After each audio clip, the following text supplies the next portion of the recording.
Have I seen a huge demand for bikes? Have I seen Bigfoot? The answer is no. This commission has this particular charge from the executive order that around supporting the implementation and updates to the bicycle master plan, giving guidance around sort of bike and multimodal transportation. We have like a specific kind of agenda for our group, and that's many of the challenges that we've had around the membership and sort of perceived efficacy of this commission have not been in the area that we are too effective in building too many bike lanes, but rather that we have sort of struggled to sustain interest and participation. My name is Linda Batts, and I'm a second-generation resident here on Gwynns Falls Parkway.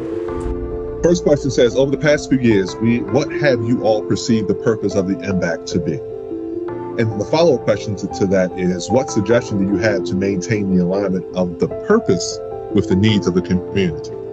So I just want to hear from a couple of you what your thoughts are on what the purpose of the MBAC has been. The Mayor's Bicycle Advisory Council is a group of appointed officials who convene to really roll out the city's agenda in achieving a bike-friendly city. The Mayor's Bicycle Advisory Committee and the bike enthusiasts would have you believe that the only way that we're going to survive is to be bike-friendly or scooter-friendly and have those means of transportation as our ways to get from point A to point B in the city, and that's not true. So the commission has a number of board members who are appointed by the mayor.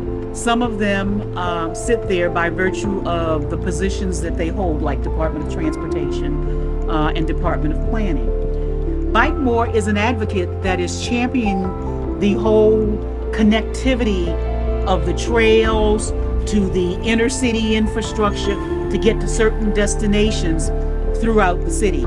They, along with Rails to Trails and other categories of enthusiasts, are funding certain initiatives, are sitting right at the table as if they're on the city's payroll, influencing decisions for years when folks whose lives and communities were going to be affected by these infrastructure changes had no knowledge of it and weren't involved.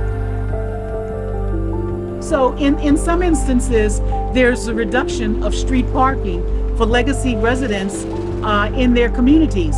So instead of being able to park in front of their doors, they now have to seek out side streets, or if they're fortunate enough to have funding, create parking pads in their own backyards.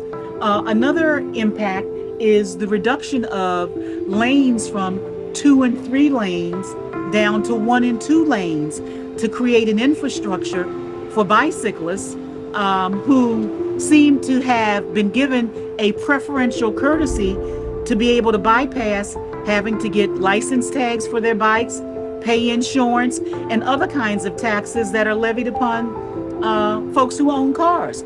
Well, people who oppose bike lanes should unequivocally let their elected officials know, their councilmen know where they stand on bike lanes. They need to get actively involved with their representing community association and let the community associations know.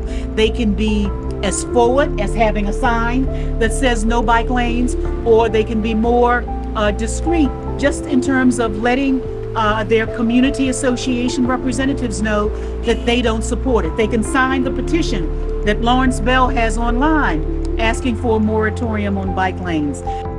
So here's where I land. I'm not opposed to bike lanes, but I believe that one size does not fit all. Bike lanes deal with infrastructure. And I'm telling the city of Baltimore that my infrastructure concerns deal with decrepit alleyways and retaining walls and poor potholes. Surface the streets. Show us that you care about us. Interest groups don't get to dictate what goes on in my community.